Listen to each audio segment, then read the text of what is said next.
નમસ્કાર મિત્રો, વિડીયોમાં તમારું હાર્દિક સ્વાગત છે। આપણને સૌથી મોટા સમાચાર મળી રહ્યા છે। શું કોંગ્રેસ પાર્ટી પણ છેતરભાઈ વસાવાને સપોર્ટ કરી રહ્યા છે?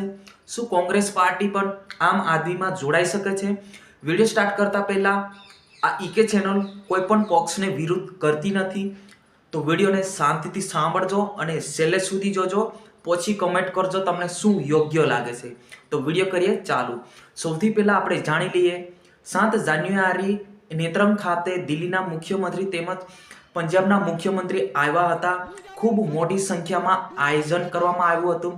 સાથે સાથે આમ આદમી પાર્ટીના ધારાસભ્ય છેતરભાઈ વસાવાની મુલાકાત પણ લીધી હતી અને આમ ખુલ્લા આમ એ પણ જાહેરાત કરી દીધી હતી કે છેતરભાઈ વસાવા ભરૂચ લોકસભા ચૂંટણી પર ચૂંટણી લડશે। તો આવો આપણે જાણી લઈએ। આવતીકાલે યાની કે 12 જાન્યુઆરી 2024ના રોજ કોંગ્રેસ પાર્ટી તેમજ આમ આદમી પાર્ટીની જે બંને બેઠક થવાની છે એની અંદર એ નક્કી થશે કે આમ આદમી પાર્ટીને ટિકિટ તો મળી ગઈ છે, પણ સાથે સાથે કોંગ્રેસ પાર્ટી લડશે એમની સામે કે પછી આમ આદમી લડશે, એ બંને પક્ષ નક્કી કરશે। અને સાથે મળીને શું એવું પણ કહી રહ્યા છે કે જે કોંગ્રેસના જે કાર્યકર્તા છે, કોંગ્રેસના જો નેતા છે એ આમ આદમી પાર્ટીમાં જઈ શકે છે, પણ તમને કહી નથી શકતા કે કોંગ્રેસને પણ ચૂંટણી લડવાની ઈચ્છા છે, તો એ ડાયરેક્ટ ના કહી શકાય કે આમ આદમી પાર્ટીમાં જોડાઈ શકે છે। પણ આવતીકાલે યાની કે 12 જાન્યુઆરીના રોજ ભરૂચ ખાતે બેઠક થવા જઈ રહી છે કે 7 વાગે બેઠક થશે। 7 વાગે શું જાણવા મળે છે એ પણ આપણે નેક્સ્ટ વિડીયોની અંદર જાણી લઈશું। પરંતુ એવું કહેવામાં આવે છે કે કોંગ્રેસ પાર્ટીના જે નેતાઓ છે, કાર્યકર્તા છે, આમ આદમી પાર્ટીમાં જઈ શકે છે અને જોડાઈ શકે છે અને એમને સપોર્ટ કરી શકે છે। એમ જોવા જઈએ તો છેતરભાઈ વસાવા તો હાલમાં જેલમાં છે, સાથે સાથે એમના ધર્મપત્ની શકુંતલાબેન પણ જેલમાં છે અને એમને બંનેને જેલમાં પૂરી રાખ્યા છે।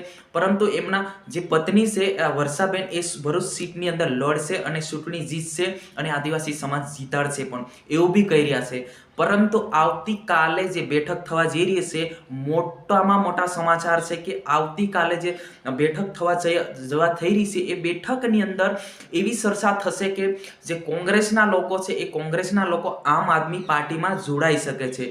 તો આપણે એમ કમ્પ્લીટ નથી કહી શકતા કે જોડાઈ શકે છે, પરંતુ આવતીકાલે જે પણ મોટો જે સંદેશ છે એ આપણી આ ચેનલ પર બતાવવાના છે, એટલે ચેનલને સબસ્ક્રાઇબ કરી મૂકજો, કેમ કે લગાતાર તમને લાઈવ વિડીયો જોવા મળે છે, લાઈવ મેં બતાવતા હોય છે અને હું મારી જેટલી પણ વિડીયો તમને બતાવું છું એકદમ લાઈવ વિડીયો હોય છે। તો એમ જોવા જઈએ તો આપણી આ યુટ્યુબ ચેનલની અંદર 42,000 સબસ્ક્રાઈબર કમ્પ્લીટ થઈ ચૂક્યા છે। તો મિત્રો આવી જ રીતે તમે સપોર્ટ કરે, તમને લાઈવ સમાચાર બતાવવાની કોશિશ કરું છું।